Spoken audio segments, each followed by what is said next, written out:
परमपूज्य भारतरत्न डॉक्टर बाबासाहेब आंबेडकर यांची जयंती म्हणजे उत्साहात हा समस्त भारतीयांनी साजरा करायचा दिवस आहे। स्वातंत्र्य, समता, बंधुता, जगण्याचा अधिकार, कर्तव्य आणि कर्म या सगळ्यांशीत असलेलं संविधान आणि आपल्या मूलभूत अधिकारांचं रक्षण ज्या संविधानाने केलं त्या संविधान निर्माते महामानव परमपूज्य डॉक्टर बाबासाहेब आंबेडकर यांची जयंती आज पूर्ण देशात उत्साहात साजरी होते। महाराष्ट्रामध्ये शिंदे फडणवीसांचं सरकार आल्यानंतर जसे सर्व सण, महापुरुषांच्या जयंत्या, पुण्यतिथ्या, विविध कार्यक्रमांचं आयोजन होतं, त्याच पद्धतीने मुंबईत मोठ्या प्रमाणात कार्यक्रमांचं आयोजन होतं आहे। भारतीय जनता पक्षाच्या वतीने संपूर्ण मुंबईत 30 ठिकाणी भीम यात्रा आम्ही काढतो आहोत।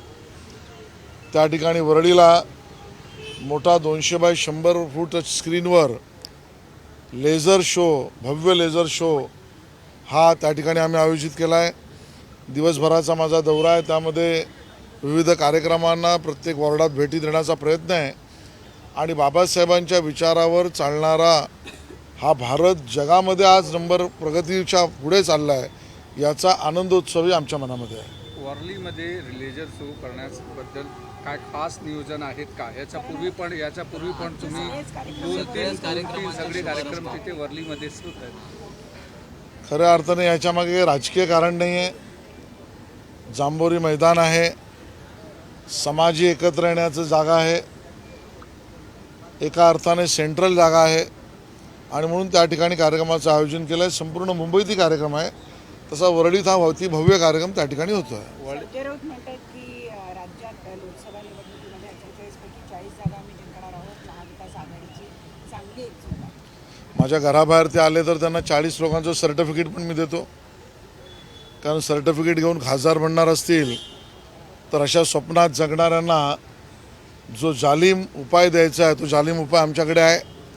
तर संजय राऊत साहेबांनी माझ्या घराबाहेर यावं, त्यांना स्वप्नात जगणाऱ्यांसाठीचा जालीम उपाय माझ्याकडे आहे तो त्यांना आम्ही देऊ। संजय राऊत असंही म्हणतात की आज सामना पेपरमधनं त्यांनी सदर म्हटलेलं आहे की संविधान कुठेतरी धोक्यात आहे, लोकशाही धोक्यात आहे, त्यामुळे एकजूट होण्याची ही वेळ आली। लोकशाही धोक्यात आहे अशा स्वरूपाचा गैरप्रचार किमान संजय राऊतांनी करू नये।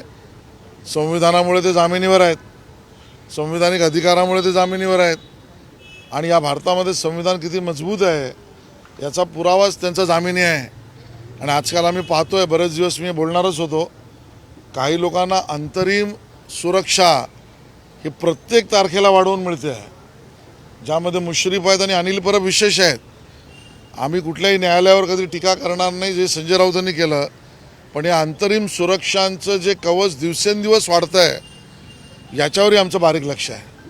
हा इशारा आहे। 9:30च्या प्रेस कॉन्फरन्सला घाबरता अशा पद्धतीचं वक्तव्य त्यांनी केलेलं आहे। रात्रीच्या 9:30च्या टी व्हीला लोक ऑन करतात कारण सिरियल पाहतात आणि सकाळच्या 9:30ला टी व्ही बंद करतात किंवा कारण सिरियल किलर वेडासारखा बडबडतो त्याला बघतात। आणखी काँग्रेसचे नेते पुढच्या आठवड्यात येणार आहेत मुंबईमध्ये आणि मातोश्री जाऊन भेट घेणार आहेत। काँग्रेस आणि शिवसेना उद्धव गटांचं एक युती मजबूत होणार आहे, तसं त्यांना लखलाभ लागो।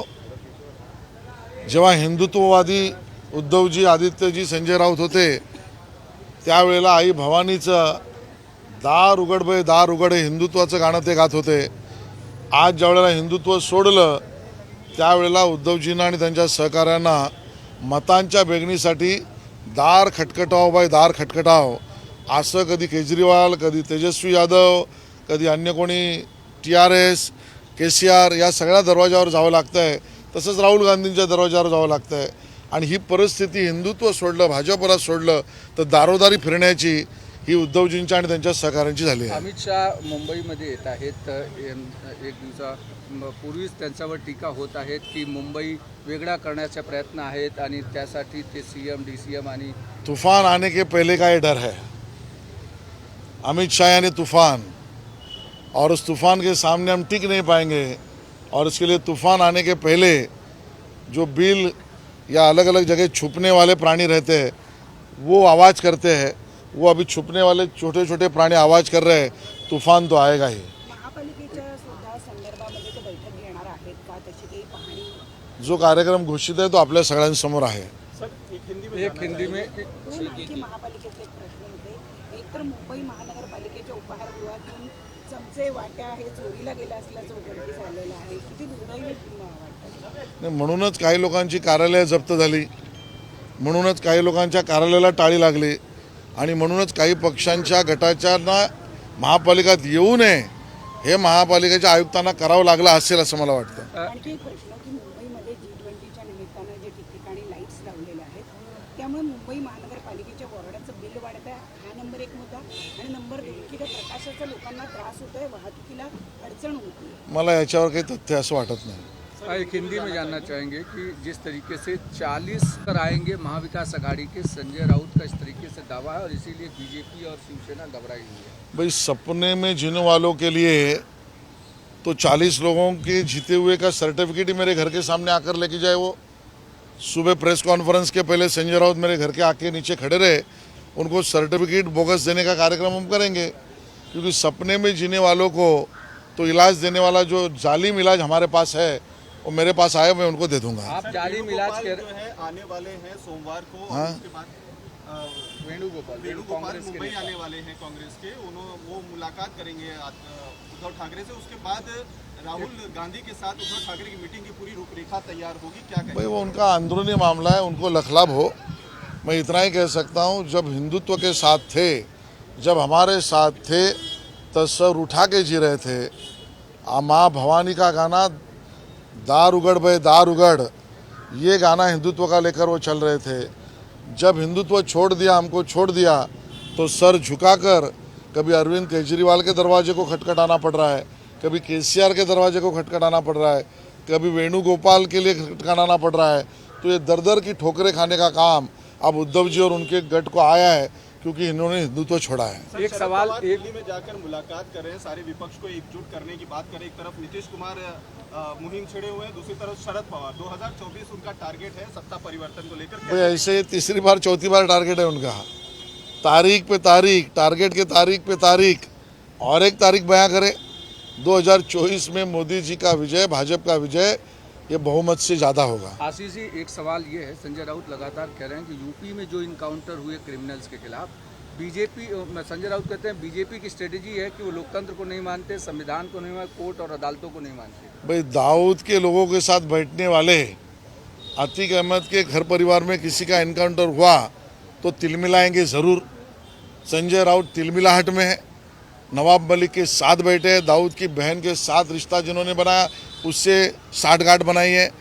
तो किसी क्रिमिनल आतिक अहमद के परिवार की एनकाउंटर होती है तो तिलमिलाहट ज़रूर होगी, और ये तिलमिलाहट भारतवासियों को पसंद नहीं है. संविधान सर, मुंबई और महाराष्ट्र में बहुत सारे इनकाउंटर स्पेशलिस्ट बने, लेकिन उनके इनकाउंटर पे जब सवाल हुए, कोर्ट ने उनको सजा दी, तो अभी वो जेल में है. विपक्ष अगर उत्तर प्रदेश का इस पर सवाल उठाता इनकाउंटर पे, तो जांच तो करनी चाहिए. उनके मन में ही ये भाव है. कोई क्रिमिनल अगर मारा जाता है तो हिंदुस्तानी का सर उठता है. किसी का एनकाउंटर होता है तो समाज को सुरक्षा की भावना होती है. समाज में वही नेताओं को असुरक्षितता होती है जो इन क्रिमिनल्स के सपोर्ट पर जीने की राह पर चलते हैं. संजय राउत जी, आप कहाँ खड़े हो, किसके साथ, ये बताओ. सर, एक सवाल ये है कि आप लगातार कह रहे हैं कि संजय राउत को कम से कम संविधान पर बोलने का और लोकतंत्र खतरे में है ये बोलने का अधिकार नहीं है, क्योंकि वो खुद जामीन पर हैं, लेकिन फिर भी संजय राउत ये कह रहे हैं कि लोकतंत्र खतरे में. भाई उनको तो बोलने का अधिकार इसके लिए नहीं है क्योंकि वो बेल पर है. उसी संवैधानिक प्रक्रिया से उनको बेल मिला है, तो कम से कम वो तो ना बोले. हम तो कोई कोर्ट पर कभी टिप्पणी नहीं करते, लेकिन हमारी बारीक नज़र है. हम लगातार देख रहे हैं कुछ लोगों को इंटरिम प्रोटेक्शन दिन ब दिन बढ़ते जा रहा है. उनके ऊपर आरोप संगीन है.